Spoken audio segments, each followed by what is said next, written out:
falar um pouquinho sobre o 01, porque o senador e pré-candidato à presidência da República, o Flávio Bolsonaro, ele participou de um culto da Igreja Batista da Lagoinha, na noite de domingo. Ele recebeu uma oração do pastor André Valadão, que comandou a celebração diretamente de Orlando, nos Estados Unidos. E aí o Flávio compartilhou o vídeo do culto nas redes sociais. Nessa gravação é possível ver o momento no qual o Valadão chama para perto do palco os fiéis que buscam reconciliação com Deus. Vamos ver um trechinho. Entendendo, Deus faz novas todas as coisas. Quando eu contar 3, eu quero que você levante a sua mão. Quero ver você e abençoar onde você estiver. Você que orou assim pela primeira vez, ou você que orou dizendo, eu volto, eu reconcilio, eu volto para aquilo que Deus tem para mim. Hoje, você que orou assim, quando eu disser 3, levanta a tua mão. Quero te ver, te abençoar onde você estiver, em nome de Jesus. 1, 2, quero ver você, te abençoar. 3, levanta a tua mão, quero te ver. Joga pra cima, levanta mesmo, levanta alto, quero ver você. Isso, abaixa não, quero orar por você. Levanta a tua mão, isso, deixa eu ver você. Quero orar por você, te abençoar. Lagoinha, aplauda cada um.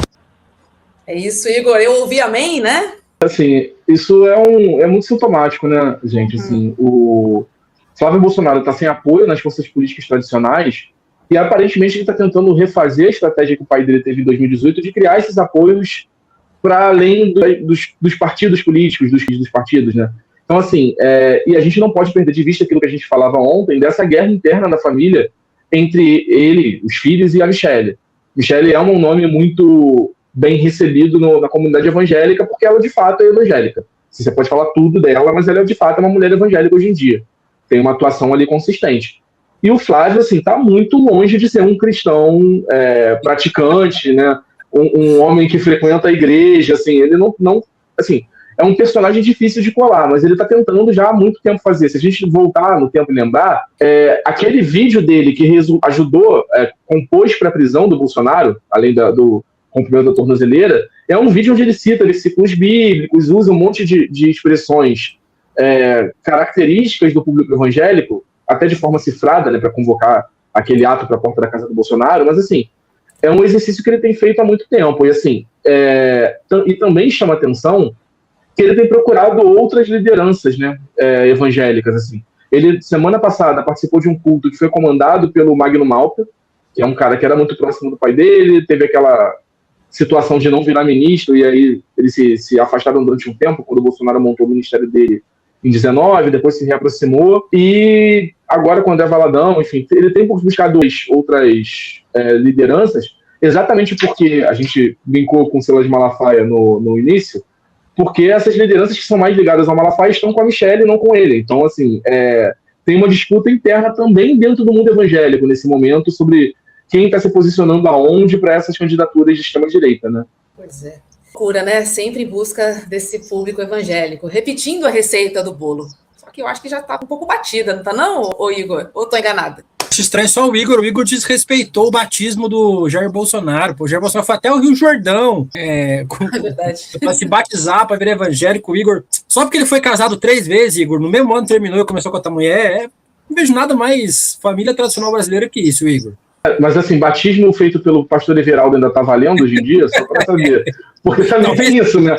Talvez não seja... talvez tenha alguma decisão aí na Justiça de Deus que tenha caçado essa liminar, não sei. Porque não é a figura também mais idônea do mundo, a gente pode dizer, né?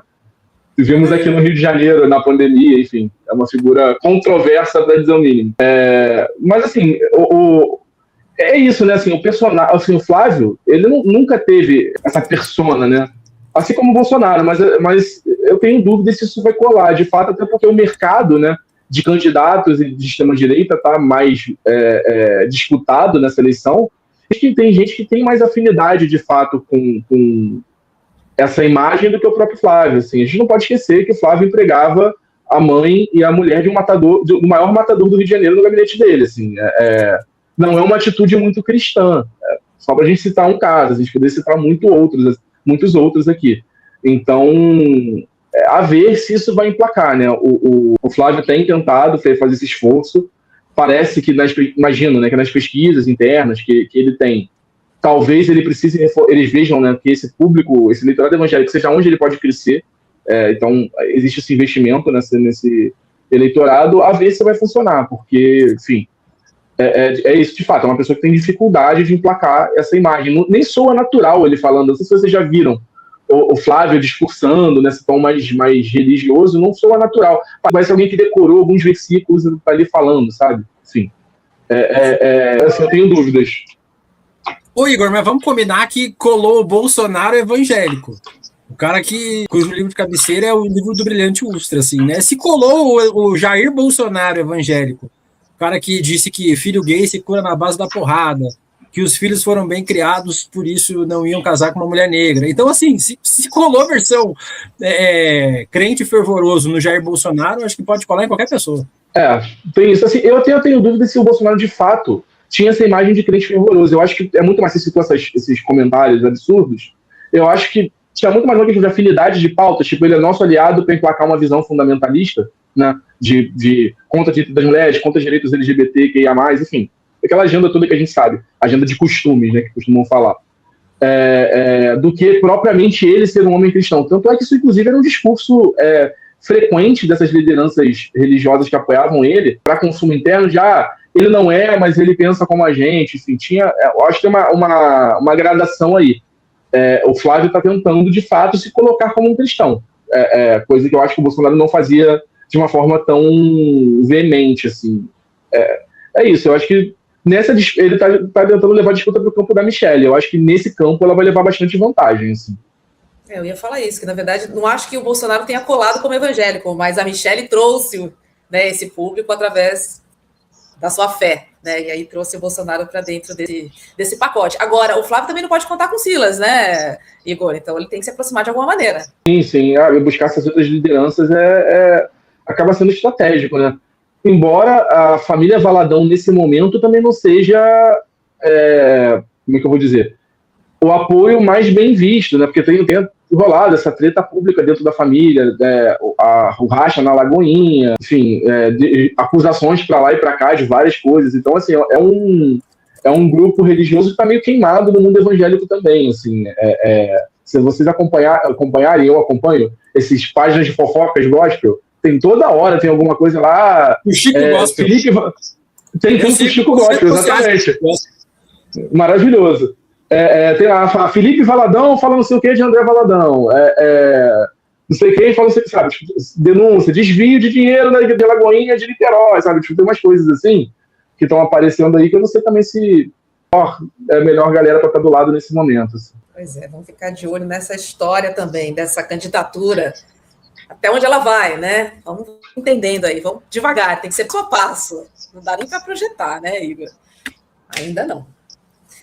Finalizamos 2025 aqui no ICL contigo, Igor. Te vejo só o ano que vem. Saúde e prosperidade no seu ano novo.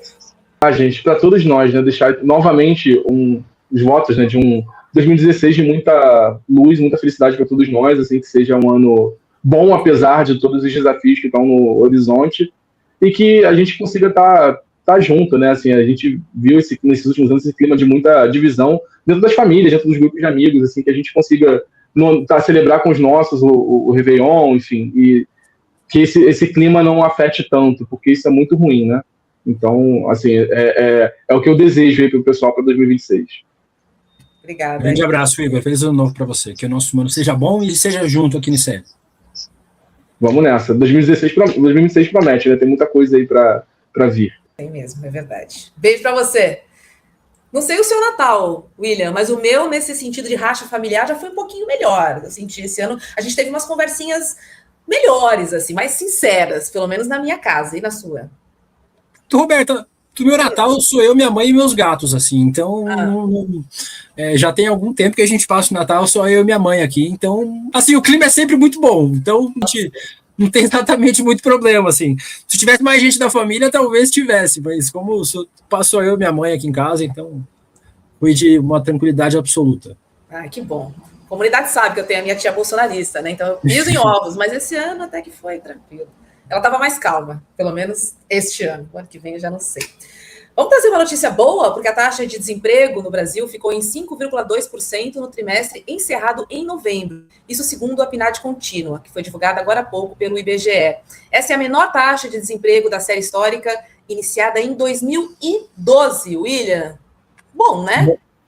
Roberto, é um número importante. A gente tem aí os dados da pesquisa, que incluem ainda os trabalhadores por conta própria, os sem carteira assinada, né? São 13,6 milhões de pessoas empregadas sem carteira assinada, quase 40 milhões de pessoas empregadas com carteira assinada, 53 milhões de pessoas no setor público e 26 milhões de trabalhadores por conta própria. A gente falava da importância dos números da economia para o governo Lula e que seriam fundamentais para o ano que vem. A extrema-direita, a oposição, sempre vai buscar 3 caminhos para atacar o governo. O caminho da economia, né, o caminho da inflação, do desemprego, do crescimento do salário, do poder de renda do trabalhador, da cobrança de impostos, é um caminho tradicional da extrema-direita. Vai atacar nos casos de corrupção, então vai tentar colar novamente no governo as suas preocupações com corrupção, e se tudo falhar, se tudo der errado, a gente volta para as pautas de costume, né? Então vai falar sobre banheiro unissex, sobre ideologia de gênero, sobre essas pautas que, na verdade, nem existem muito bem do ponto de vista do debate público. Mas me parece que o governo vai tirando uma preocupação da frente, que é a preocupação da economia. A economia brasileira vai avançando, inflação abaixo das expectativas. Daqui a pouco a Débora Maguire vai estar aqui para poder falar melhor sobre isso do que eu. Os dados de desemprego muito baixos, menor da série histórica, e o governo pretende atacar no ano que vem mais uma pauta que tem a ver com qualidade de vida do trabalhador, mas que também tem a ver com isso que a gente está falando, com a economia, que é o fim da escala 6x1.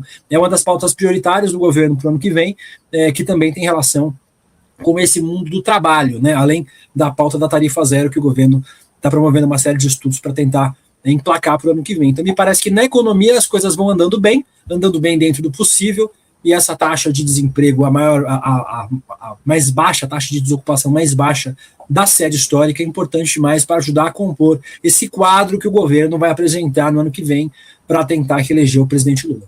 Pois é, agora falta cair a taxa de juros, né? Eu sei que Débora Maganha vem por aí, mas, de fato, eu ouvi um zum que só a partir de março, mas a gente tem bons números da macroeconomia, né? Podia já ser antecipado isso, né? Acho que sim. Roberto, aqui no nosso chat tem pessoas perguntando se o motorista de Uber conta como empregado. Conta, gente. A taxa de desocupação conta para quem não está tendo nenhum tipo de ocupação com salário, com remuneração, né? Então, conta como trabalhador por conta própria. O Brasil hoje conta com 26 milhões de trabalhadores por conta própria e 38,8 milhões de trabalhadores informais. Então, você tem aí 50 milhões de pessoas, quase 60 milhões de pessoas que estão nessas categorias, ou trabalhador por conta própria ou trabalhador informal. Então esses dados também contam esses trabalhadores, que é uma preocupação adicional, né? Hoje existe gente que quer ser trabalhador informal, que quer trabalhar com aplicativo, com entrega, tem gente que gosta desse formato. Inclusive foi uma dificuldade para o governo conseguir entender esses novos tempos de pessoas que querem trabalhar sem registro formal e que querem ter essa liberdade. Não sei, eu como sou velho, Roberta, fiz 40 anos esse ano, não consigo entender muito a cabeça dessas pessoas que acham informalidade uma coisa boa. Eu sou ainda do tempo que a gente procura emprego com carteira assinada, CLT, 13º, férias, mas parece que tem uma fatia hoje, inclusive entre os mais jovens, né, dessa geração Z, que buscam esses empregos sem o registro formal, com um certo nível de liberdade e informalidade. Eu, com a minha cabeça de millennial, não consigo conceber isso muito bem. O governo também não. Então, ele tem uma dificuldade de tratar essas pessoas. Quando o governo fez propostas, por exemplo, para regular o trabalho do Uber, parte da categoria ficou contra as propostas, porque achava que o jeito como eles estão funcionando hoje funciona para eles. Novos tempos do mundo do trabalho, e o governo também, que é composto por muitos sindicalistas dos anos 90, precisa se adequar também para poder conversar com essas fatias da população. Muito bom. Vamos lembrar também que vai sobrar um dinheirinho a partir de janeiro, né? Para quem ganha até 5 mil. Vamos lembrar desse SAVE, que também vai ser muito importante para o trabalhador brasileiro. Pois é, gente. E por outro lado, a gente tem um outro andamento dessa história, né? O PGR, o Paulo Gonet, decidiu arquivar o pedido de investigação contra o ministro Alexandre de Moraes no caso do Banco Master. A solicitação foi feita pelo advogado Enio Murat, a partir das informações trazidas pela Malu Gaspar, né, que Moraes teria mantido, então, contatos com o presidente do Banco Central, com Gabriel Galípolo, para defender os interesses do Banco Master. O advogado pediu abertura de investigação por supostos crimes de tráfico de influência e violação aos princípios da administração pública. E aí, ao justificar o arquivamento, o Gonê destacou o seguinte, ele diz, abre aspas, absoluta ausência de lastro probatório mínimo, fecha aspas.